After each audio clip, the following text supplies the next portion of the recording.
त्यानंतर बुद्धाने परिव्राजकांना अष्टांगिक मार्गाचा उपदेश केला. अष्टांगिक मार्गांची 8 तत्वे आहेत असे त्यांना सांगितले. बुद्धाने प्रथम अष्टांगिक मार्गाचे प्रथम आणि सर्वात महत्त्वपूर्ण तत्व सम्यक दृष्टी या तत्वाची व्याख्या केली. सम्यक दृष्टीचे महत्त्व समजून घेण्याचे असेल तर बुद्ध म्हणाले, हे परिव्राजकांनो, तुम्ही हे जाणून घ्यावे की जग ही एक बंदीशाळा आहे आणि माणूस या बंदीशाळेत बंदिवान आहे. ही बंदीशाळा तमोमय आहे. हा तम अंधार एवढा घनदाट आहे की बंदिवानाला काहीही दिसत नाही. बंदिवान आहे हेही त्याला दिसत नाही. दीर्घकाळ तमात राहून माणूस दृष्टीहीन झालाय, पण त्याला प्रकाश नावाची एखादी वस्तू आहे यातही संदेह आहे. चित्त हे एकमेव साधन आहे. चित्ताच्या माध्यमातूनच माणसापर्यंत प्रकाश येऊ शकतो. परंतु या बंदीशाळेतील बंदिवानाचे चित्त हे या हेतूसाठी कोणत्याही दृष्टीने परिपूर्ण नाही. बंदिवानाच्या चित्ताच्या माध्यमातून बंदिवानाला किंचितसा प्रकाश प्राप्त होतो. हा प्रकाश बंदिवानाला तमाची जाणीव व्हावी एवढाच असतो. चित्त हे एकमेव साधन आहे. चित्ताच्या माध्यमातून माणसापर्यंत प्रकाश येऊ शकतो. परंतु या बंदीशाळेतील बंदिवानाचे चित्त हे या हेतूसाठी कोणत्याही दृष्टीने परिपूर्ण नाही. बंदिवानाच्या चित्ताच्या माध्यमातून बंदिवानाला किंचितसा प्रकाश प्राप्त होतो. हा प्रकाश बंदिवानाला तमाची जाणीव व्हावी एवढाच असतो. त्यामुळे त्याची समजून घेण्याची प्रवृत्तीच विकृत होते. परंतु परिव्राजकांनो, तुम्ही हे जाणून घ्यावे की या बंदिवानाची स्थिती दिसते तेवढी निराशाजनक नाही. कारण प्रत्येक माणसात संकल्पशक्ती वास करते. योग्य प्रेरणा प्राप्त होताच ही संकल्पशक्ती जागृत होऊन कार्यप्रवण होते. संकल्पशक्तीला कोणत्या दिशेने कार्यप्रवण करावे हे जाणवेल एवढा प्रकाश जरी प्राप्त झाला तरी माणूस आपल्या संकल्पशक्तीला असे निर्देशित करू शकेल की ही संकल्पशक्ती त्याला मुक्तीच्या मार्गावर नेईल. अशा प्रकारे माणूस बंधनयुक्त असला तरी बंधनमुक्त होऊ शकतो. हे शक्य आहे कारण माणूस आपल्या चित्ताला हवे त्या दिशेला नेऊ शकतो. हे आपणास बंदिवान स्थितीत ठेवण्यास हे चित्त निमित्त आहे. चित्ताने जे काही केले त्याचे निराकरणही चित्तच करू शकते. चित्तानेच माणसाला बंधनात बांधले आहे, बंदिवान केले आहे. चित्तच योग्य दिशेने प्रेरित झाले तर माणसाला मुक्तीही करू शकते. या सर्वांचे निमित्त म्हणजे सम्यक दृष्टी. सम्यक दृष्टीचे अंतिम ध्येय काय? परिव्राजकांनी प्रश्न केला. बुद्ध उत्तरला, सम्यक दृष्टीचे अंतिम ध्येय अविद्येचा नाश हे आहे. सम्यक दृष्टी ही मिथ्या दृष्टीची विरोधी आहे. अविद्या म्हणजे आर्य सत्याविषयीचे अज्ञान, दुःखाचे अस्तित्व आणि दुःखाचा विनाश या विषयाचे अज्ञान. सम्यक दृष्टीचा अर्थ आहे धर्मविधी आणि कर्मकांड याची व्यर्थता समजून घेणे. त्याच्याकरिता मिथ्या श्रद्धेपासून मुक्त होणे. शास्त्रे पवित्र आहेत या मिथ्या श्रद्धेपासून मुक्त होणे. सम्यक दृष्टी म्हणजे मिथ्या विश्वासापासून मुक्ती. प्राकृतिक नियमाशिवाय बाह्य शक्तीच्या प्रेरणेने काही घडू शकते या मिथ्या विश्वासापासून मुक्ती. सम्यक दृष्टी म्हणजे यथार्थ आणि अनुभवाचा आधार नसलेल्या निव्वळ कल्पना विलासावर आधारित धर्म सिद्धांतापासून मुक्ती. सम्यक दृष्टी म्हणजे मुक्त विचार, मुक्त चिंतन, मुक्त चित्त. प्रत्येक माणसाचे काही जीवित ध्येय असते, जीवित कार्य असते, आकांक्षा असतात, उपेक्षा असतात. सम्यक संकल्प याचा अर्थ आमचे कर्म, आमचे ध्येय, आमच्या अपेक्षा, आमच्या आकांक्षा या श्रेष्ठ आणि कल्याणकारी असाव्यात.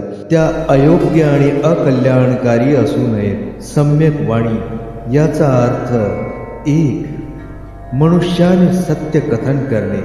2. असत्य कथन न करणे. दुसऱ्याप्रती अभद्र कथन न करणे. दुसऱ्यांची निंदा न करणे. दुसऱ्यांप्रती अपशब्द, कटु वचन न करणे. 6. दुसऱ्यांप्रती विनम्र आणि भद्र कथन करणे. 7. निरर्थक, व्यर्थ, मूर्खतापूर्ण कथन न करणे. वाचा सार्थक, सोद्देश्य असावी. मी स्पष्ट केल्याप्रमाणे सम्यक वाणी ही भयाचा किंवा पक्षपाताचा परिणाम असू नये.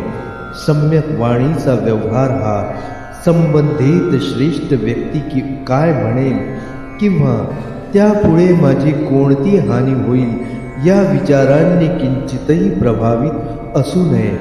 सम्यक वाणीचे मापदंड श्रेष्ठाची आज्ञा किंवा व्यक्तिगत लाभाची अभिलाषा होऊच शकत नाही.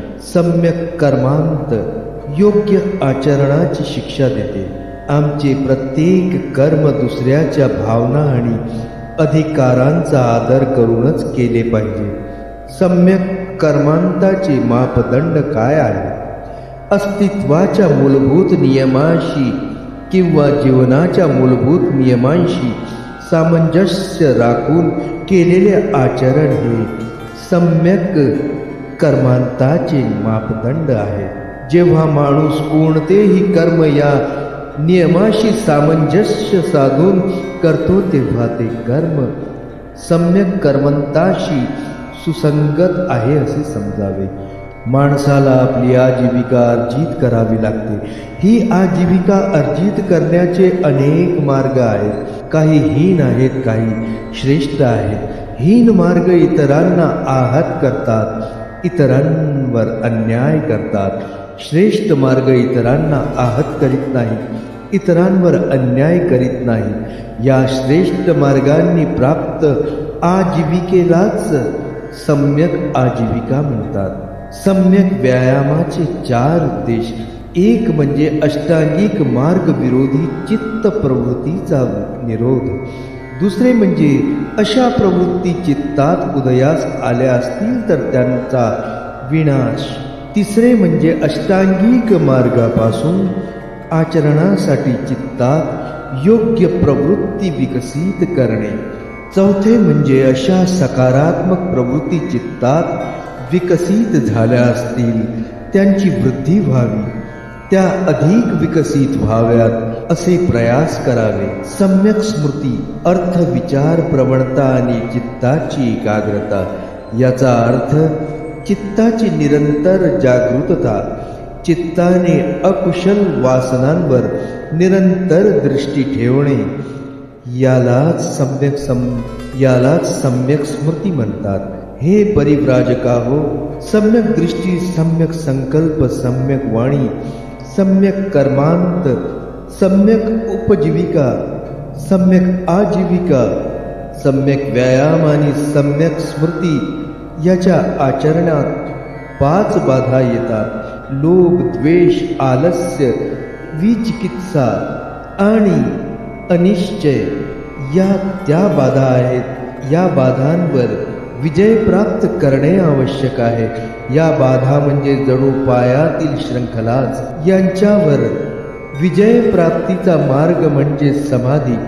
परंतु हे परिव्राजक हो, तुम्ही हे जाणून घ्यावे की सम्यक समाधी आणि समाधी एकच नाही. या दोहोत मोठे अंतर आहे. समाधी म्हणजे चित्ताची एकाग्रता. समाधीतून आत्मप्रेरित ध्यानावस्था प्राप्त होते, यात शंका नाही. समाधीमुळे याच 5 बंधनांना निलंबित ठेवता येते. परंतु ध्यानावस्था अस्थायी असते. परिणामी या बाधांचे निलंबनही अस्थायी असते. म्हणून आवश्यकता आहे चित्ताच्या स्थायी परिवर्तनाची. चित्ताचे हे स्थायी परिवर्तन सम्यक समाधीद्वाराच होऊ शकते. नुसती समाधी या बाधांवर अस्थायी विजय मिळवण्याचे कारण असल्याने ती एका प्रकारे नकारात्मक अवस्था हो. या अवस्थेत चित्त प्रशिक्षित होत नाही. सम्यक समाधी ही सकारात्मक अवस्था होय. ही अवस्था कुशल कर्मासाठी आणि कुशल चिंतनासाठी चित्ताची एकाग्रता विकसित करते. या अवस्थेत चित्ताची एकाग्रता साध्य होत असतानाच या बाधांचा परिणाम म्हणून चित्तात उदित होऊ पाहणाऱ्या अकुशल चिंतन आणि अकुशल कर्मापासून चित्त निवृत्त होते. सम्यक समाधीला कुशल चिंतनाची आणि फक्त कुशल चिंतनाची प्रेरणा देते. सम्यक समाधी चित्ताला कुशल कर्माची आवश्यक प्रेरणा व शक्ती प्रदान करते. त्यानंतर बुद्धाने परिव्राजकांना सद्गुण पद समजावून सांगितला. सद्गुण पद याचा अर्थ पुढील सद्गुणांचा जीवनात स्वीकार होय. बुद्ध म्हणाला, हे सद्गुण 1 शील, 2 दान, 3 उपेक्षा, 4 नैष्कर्म, 5 वीर्य, 6 शांती, 7 सत्य, 8 अधिष्ठान, 9 करुणा आणि 10 मैत्री हे होय. परिव्राजकांनी बुद्धाला या सद्गुणांचा अर्थ विचारला. बुद्धाने त्यांची जिज्ञासा शांत व्हावी यासाठी या सद्गुणांची व्याख्या केली. शील म्हणजे नैतिक प्रवृत्ती. ही प्रवृत्ती अकुशल कर्म न करण्याची आणि अकुशल कर्म करण्याची प्रेरणा देते. या प्रवृत्तीमुळे अकुशल कर्माची लज्जा वाटते. लज्जा भयास्तव अकुशल कर्मापासून परावृत्त होणे म्हणजे शील. शील म्हणजे पापभीरुता. निष्कर्म्य म्हणजे सांसारिक कामवासनांचा त्याग. दान म्हणजे फक्त धन संपदाच नव्हे तर देहाचे अवयव किंवा प्रसंगी दुसऱ्याच्या कल्याणाकरिता प्राणाचाही त्याग करणे. हा त्याग करताना मोबदल्यात कसलीही अपेक्षा करू नये. वीर्य म्हणजे सम्यक श्रम. आपल्या सर्व सामर्थ्यानिशी आपले नियोजित कर्म करणे. नियोजित कर्मापासून मागे फिरण्याचा विचार न करणे. स्वीकृत कर्मापासून परावृत्त न होणे. शांती. शांती म्हणजे क्षमाशीलता. घृणेला घृणेने प्रत्युत्तर न देणे हे याचे सार. घृणेवर क्षमाशीलतेनेच विजय संपादिणे म्हणजेच शांती.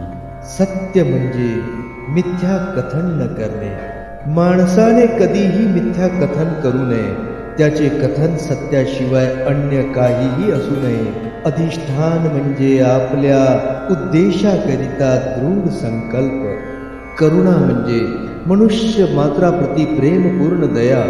मैत्री म्हणजे भ्रातृत्वाचा विस्तार सर्व मनुष्य मात्रापर्यंत करणे. फक्त मित्राप्रतीच नव्हे तर वैर्याप्रतीही भ्रातृभाव म्हणजे मैत्री. फक्त मनुष्य प्राणीच नव्हे तर सर्व प्राणी मात्रांप्रती भ्रातृभाव म्हणजे मैत्री. उपेक्षा म्हणजे अनासक्ती. अनासक्ती उदासीनतेपेक्षा भिन्न आहे. ही चित्ताची अशी अवस्था आहे की ज्यात प्रिय अप्रिय असे काहीही नसते. प्रत्येकाने आपल्या सर्व क्षमतेनुसार या सद्गुणांवर हुकुमाचरण केलेच पाहिजे. म्हणूनच यांना पारमिता म्हणून संबोधिले जाते. आपल्या धम्माचा अर्थ स्पष्ट केल्यानंतर आणि धम्मतत्वाची व्याख्या केल्यानंतर बुद्धाने परिव्राजकांना विचारले, माणसाच्या चरित्राची पवित्रता या संसारी कल्याणाची आधारशिला नाही काय? ते उत्तरले, होय, आपण म्हणता ते सत्य आहे.